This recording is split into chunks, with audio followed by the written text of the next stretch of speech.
I didn't buy a new serum. I didn't switch my entire routine to some expensive brand. But my skin, after years of frustration, finally healed. That alone should make you pause. If your skin keeps reacting, no matter what you put on it, the problem might not be your products. Especially after 40, our skin responds far more to our habits than it does to marketing hype. This is particularly true when it comes to waxing. I discovered one tiny change that stopped the irritation completely, and it's just something most women never even think of. First, I stopped over-cleansing. I realized my skin didn't need to be squeaky clean, it needed its natural barrier. Living in a busy city, you feel like you need to wash away the day, but sometimes less is more. I switched to a water-only rinse in the mornings, and my skin calmed down within days.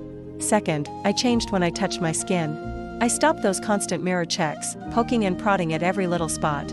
Our hands carry so much bacteria and cause friction. Reducing that contact meant less redness and allowed my skin to heal faster. Third, I let my skin get a little bored. I stopped switching products every time a new trend popped up. Skin thrives on consistency. I gave my existing routine time to actually work, and the constant cycle of breakouts finally reduced. Fourth, I stopped trying to fix problems the second they appeared. Instead of panicking over a single blemish, I started watching for patterns. My skin often self-corrected when I just left it alone. This minimalist approach led to way fewer flare-ups. Next, I respected the 24-hour rule after waxing. No touching, no tight clothes, no interference. So many salons don't emphasize this enough. Letting that initial inflammation settle on its own made a major difference in preventing bumps and irritation. I also started sleeping differently.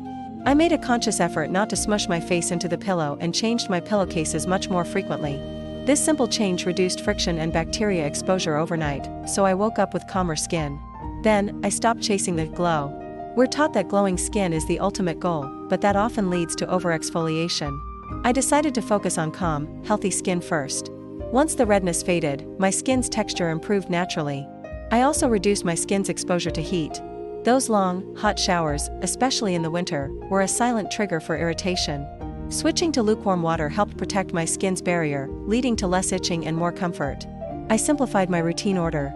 Fewer steps meant better absorption and no confusion about what product was doing what. My skin responded faster, and I noticed less congestion because I wasn't overloading it with layers. I started paying attention to my waxing timing. I learned not to schedule a wax right before a super stressful day at work. Cortisol, the stress hormone, absolutely affects your skin's ability to recover. Planning smarter meant better, calmer results. This one is huge. I stopped checking for hair after a wax. That constant rubbing and feeling for stubble is an anxiety-driven habit that just creates friction and inflammation. When I stopped, my skin stayed smoother for longer. I also learned to let redness pass. I stopped attacking it with more products. Redness is often a normal part of the healing process. Understanding that helped my skin normalize on its own and boosted my confidence. The biggest shift wasn't physical, it was how I stopped interfering. I reduced fragrance exposure everywhere, not just in my skincare.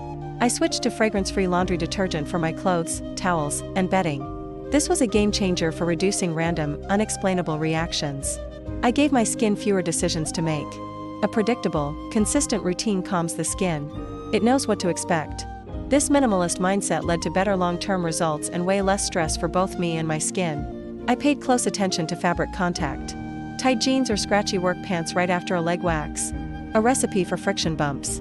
I started choosing looser, more breathable fabrics, especially in the 24 hours after a wax. And mentally, I stopped comparing my skin to the filtered perfection on social media. Real skin has texture. Real skin heals on its own timeline. This shift stopped me from over-treating and allowed my skin to actually get better. I changed my post-wax movement. I used to think a good workout was fine, but sweat is a major irritant for freshly waxed, open follicles. I started waiting a full 24 hours before hitting the gym, and my skin thanked me for it. I started treating my skin like a healing zone, not a canvas to be perfected.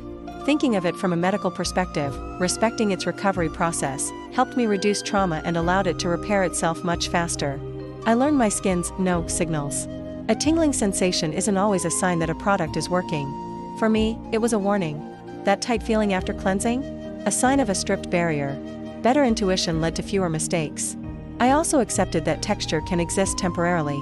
Healing isn't an overnight, perfectly smooth process. Having patience and not panicking at every little bump was crucial. I learned to trust the process, and my skin eventually normalized.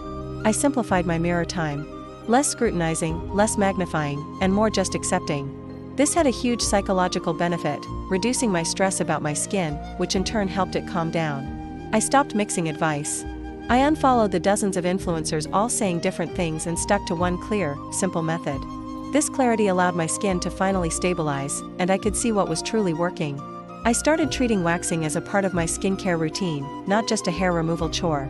This long-term mindset, especially for mature skin, led to far better outcomes and fewer recurring issues. Ultimately, I focused on recovery, not perfection. The goal became building sustainable habits that led to resilient, healthy skin, not chasing a flawless, unrealistic ideal. This was so empowering. And finally, I trusted my skin again. I gave up the need to control it and started listening to it instead. By respecting my skin's own intelligence, the calm returned, and the results have stayed. If any of this surprised you, the next video is going to completely change how you think about waxing after 40, especially what you absolutely should not be doing in those first critical 24 hours. Thanks for watching, and I'll see you in the next one.